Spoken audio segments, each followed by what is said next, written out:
special delivery. The delivery of that which is uncommon, exceptional in character, different from others. Special delivery.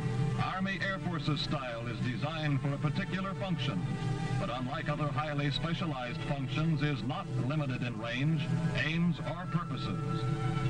During times of war, air power is war power, as destructive as is necessary to destroy the enemy, but AAF planes, large and small, have more than destructive power. They have constructive power greatly beneficial to the nation. Thus, in times of peace, air power is peace power.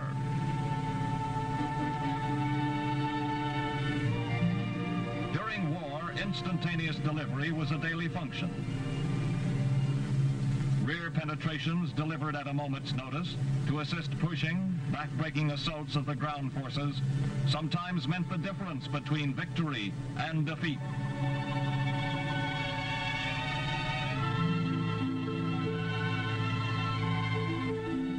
But AAF special delivery is not confined to war. Disrupted communications broken by the ravages of nature are immediately replaced, no matter how difficult the terrain.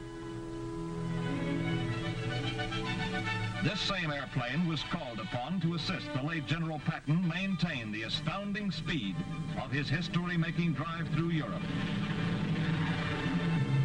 Yet at the same time, in other parts of the world, the C-47 airplane was dropping food and medical supplies to men marooned in impenetrable regions. The size of the aircraft helped, not hindered, the different calls for delivery. A small aircraft could use landing areas impossible for use by larger aircraft. One of the great accomplishments of the little Cub was the ferrying of wounded from isolated outposts. Flying over jungle or water. The long-range hospital planes that gave medical attention as well as transportation to suffering men. Airline routes for peacetime were pioneered by the famed Air Transport Command's War Special Delivery. The formidable flying fortress that brought fear to the hearts of the enemy carried serum over the great ice expanse of Alaska. Helicopters, never used as combat planes, penetrated areas where even the small Cub could not enter and made on-the-spot landings to deliver everything from secret pouches to babies. The Tokyo-famed B-25 Mitchell, one of the outstanding planes of the war, is now fighting for health. Instead of bombs, the B-25 now sprays DDT over large areas in a very short space of time and on a moment's notice. Epidemics can now be prevented or stopped suddenly. These gliders help to bring the free peace we now enjoy. In the peaceful future, they again will be working for you in various ways, detaching freight gliders along a regular route, just as freight trains now drop off cars at way stations. Your Air Force is continually developing new and more astonishing aircraft. The XF-12, a new photo reconnaissance ship. The XP-84, a new fighter craft with speed and punch.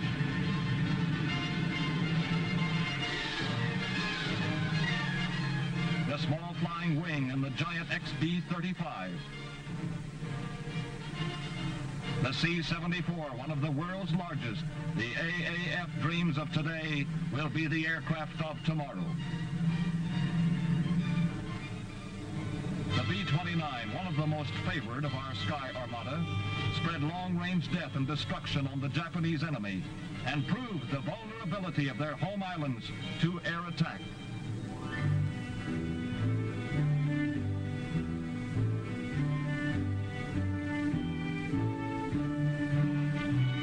History was made at Hiroshima and Nagasaki when the B-29 dropped the first atom bombs.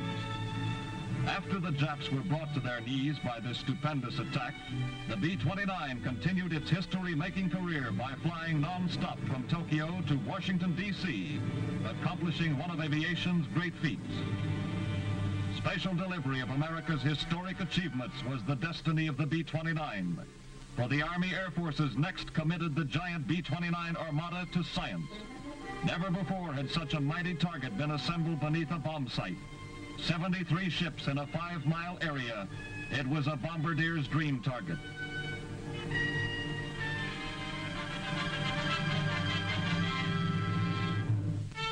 On Kwajalein, the ground crews prepared for crossroads, fully aware of the watchful eyes of the world.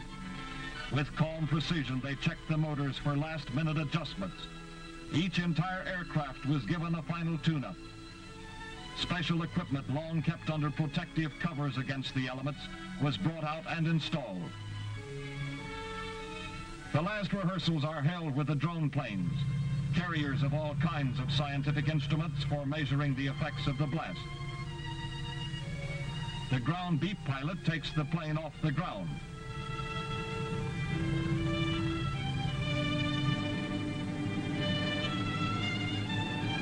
The beep television control in the mothership takes over for the maneuvers.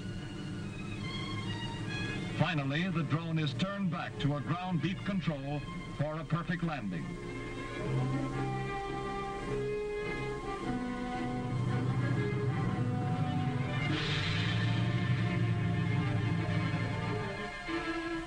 The mighty A-bomb was carefully loaded into Dave's Dream, the ship chosen to carry and drop the bomb. Constant guard was maintained and loading activities were carried on behind canvas screens. Aboard the target ships, last-minute preparations were also underway. Animals of various kinds were readied for tests to tell what effects the bomb had on living things.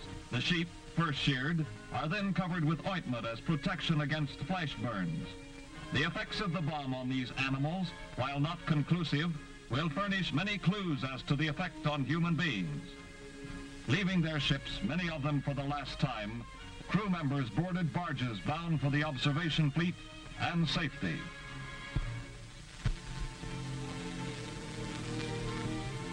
Early morning, July 1st, 1946.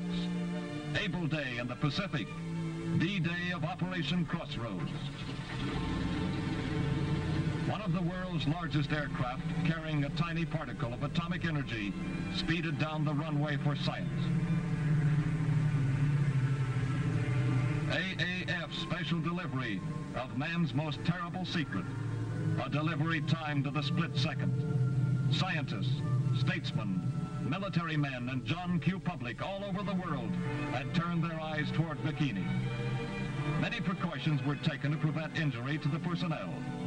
All men of the observation fleet were warned against exposing their eyes to the flash following the burst. To give further protection against flash exposure, black-lensed Air Force gunner's glasses were provided for those whose duty necessitated watching the burst. Youth and years of scientific study combined to test the power of the atom. Young men with war-tempered nerves, steeled in battle, awaited coolly for bomb away. Learned scientists awaited tensely below to study the effects. As the metronome ticked away the eventful seconds, the world in questioning suspense waited. Unspoken was the question, what will happen?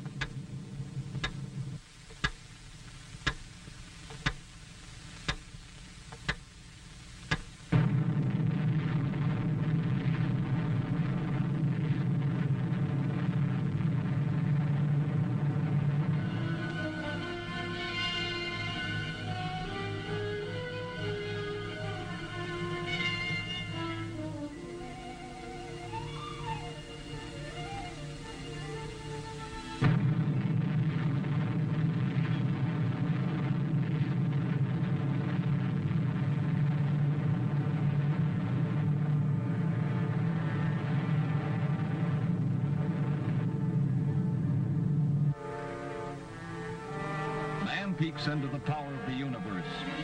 Plutonium, one small particle burst into this staggering energy. Temperature at the explosion center is perhaps 100 million degrees Fahrenheit. The terrific pressure caused winds up to approximately 1,000 miles per hour. The radioactive vapor and debris rose to 5 miles and lasted an hour before dispersing.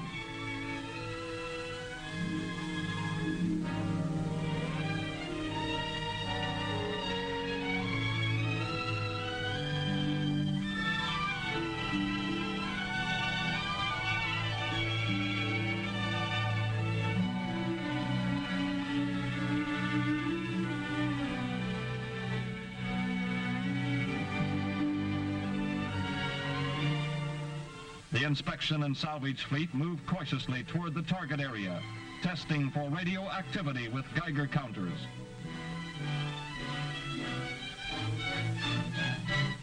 Firefighters brought the flames under control, preparing the damaged vessels for boarding and examination.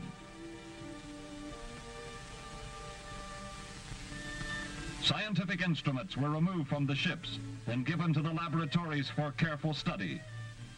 X-ray and high-speed atomic particles, both deadly types of radioactivity, were discovered. Heavy damage was sustained by a large part of the target ships. The Saratoga was severely hit.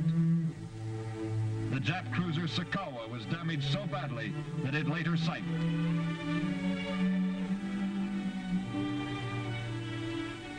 The submarine Skate, with hull intact, was completely smashed topside, and many other ships suffered heavily from the blast. Probably no fleet will ever again be gathered so conveniently for an atomic attacker. But neither would an aggressor nation use only one bomb. Bikini will answer many questions. The answers will pave the way for more questions.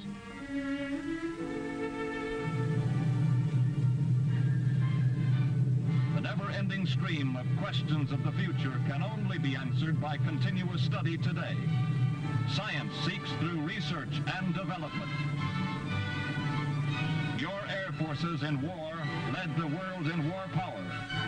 Today, in peace, it leads the world in peace power.